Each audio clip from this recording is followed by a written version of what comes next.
confirms to them that the child is the promised one of God. Now we have 3 questions for this particular chapter, and they are these. Question number 1. When was it apparently the custom to give a baby? When? Apparently the custom to give a baby Israelite boy his name. Okay. Question number 2. What was required of an Israelite mother when her son was 40 days old? And how does the fulfilling of this requirement, reveal Mary's economic situations? And our last question for this chapter is question number 3. Who recognized the identity of Jesus on this occasion, and how do they show this?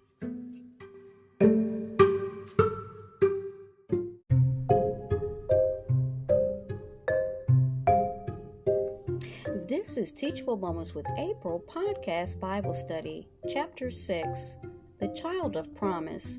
So we have, let me check, 3 questions for chapter 6. The first question is, when was it apparently the custom to give a baby Israelite boy his name? Now, according to Luke 2:21, when an Israelite boy is 8 days old, he's to be circumcised and named based on God's law to Moses. Now, Joseph and Mary named their son Jesus, of course, on the 8th day as the angel Gabriel directed them earlier. Now, question number 2. What was required of an Israelite mother when her son was 40 days old, and how does the fulfilling of this requirement reveal Mary's economic situation? Now, according to Scripture, of course, at Luke chapter 2, verses 22 through 24, it says an Israelite mother is required to present a purification offering at the temple. Now, the law of Moses indicates that a young ram or 2 small birds, either pigeons or turtle doves, can be sacrificed as part of the purification offering required. Now, how does the fulfilling of this requirement reveal Mary's economic situation, which is the second part to this question, is this, that she offers 2 small birds versus the young ram. That is more valuable and more expensive. So when any mother can't afford the young ram, 2 turtle doves or pigeons will suffice. Okay, so she had very modest means because she couldn't afford the young ram. Now, the third question for chapter 6 is this: who recognizes the identity of Jesus on this occasion, and how do they show this? Okay, so the particular occasion they're talking about is when they went to the temple. Okay, so according to Scripture at Luke chapter 2, verses 25 through 38, it gives an extensive account of how Simon, and Anna both recognized the identity of Jesus on this occasion. Now, we're going to start with Simon. Now, Simon shows his recognition of Jesus is by holding Jesus, and he exclaims this: "Now, sovereign Lord, you are letting your slave go free in peace, according to your declaration, because my eyes have seen your means of saving that you have made ready turning the page, guys, in the sight of all the peoples, a light for removing the veil from the nations and a glory of your Israel." Okay, also, Simon blesses Joseph and Mary and tells Mary specifically that her son is laid for the fall and the rising again of many in Israel. Okay, and that sorrow, like a sharp sword, will pierce her soul. And this is found again, this part is found at Luke chapter 2, verses 34 and 35. Now, the second half of this, or the second person, is Anna, who is an 84-year-old prophetess.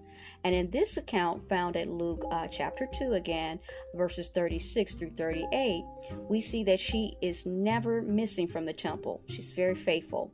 And that very hour comes near and begins giving thanks, to God and speaking about Jesus to all those who will listen. So the 2 witnesses are Simon and Anna.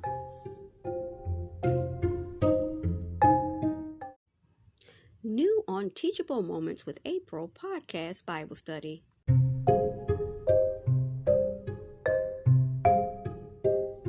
Teachable Moments with April podcast Bible study, Chapter 7, Jesus and the Astrologers. The Bible scriptures for this particular chapter are Matthew 2, verses 1 through 12, and Micaiah 5:2. Micaiah 2. And you, O Bethlehem, the one too little to be among the thousands of Judea, from you there will come out to me the one who is to become the ruler in Israel, whose origin is from early times, from the days of time indefinite. Matthew 2, verses 1 through 12.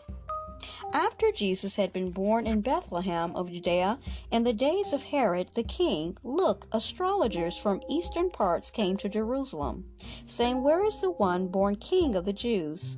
For we saw his star when we were in the east, and we have come to do him obedience. At hearing this, King Herod was agitated, and all Jerusalem along with him. And on gathering together all the chief priests and scribes of the people, he began to inquire of them where the Christ was to be born. They said to him, In Bethlehem of Judea, for this is how it has been written through the prophet. And you, O Bethlehem, of the land of Judea, are by no means the most insignificant city among the governors of Judea. For out of you will come forth a governing one, who will shepherd my people, Israel. Then Herod secretly summoned the astrologers, and carefully ascertained from them the time of the star's appearing. And when sending them to Bethlehem, he said this, Go make a careful search for the young child, and when you have found it, report back to me, that I too may go and do it obedience.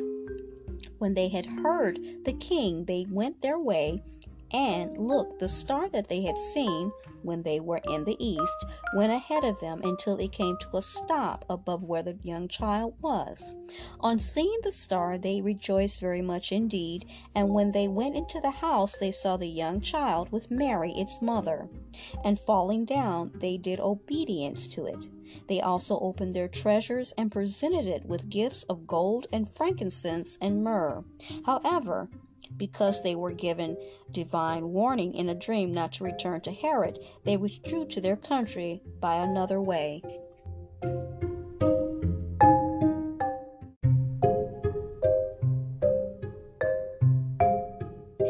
Teachable Moments with April podcast Bible study, Chapter 7, Jesus and the Astrologers.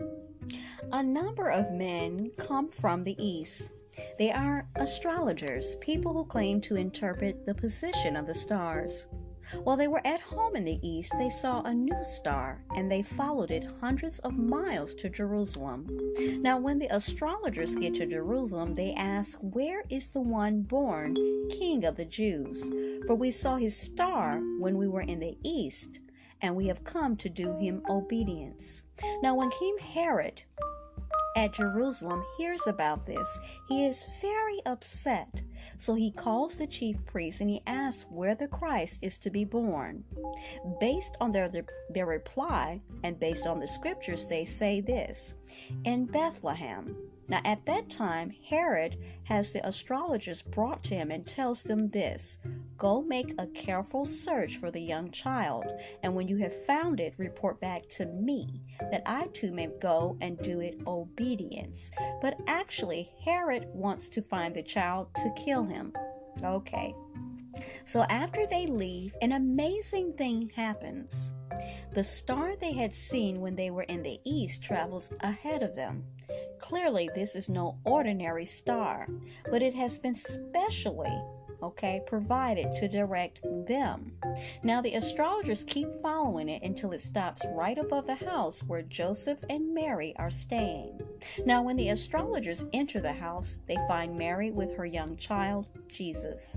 At that, they all bow down to him, and that they take out their bags that they have of gifts of gold, frankincense, and myrrh. Now afterward, when they are about to return and tell Herod where the child is, they are warned by God in a dream not to do that.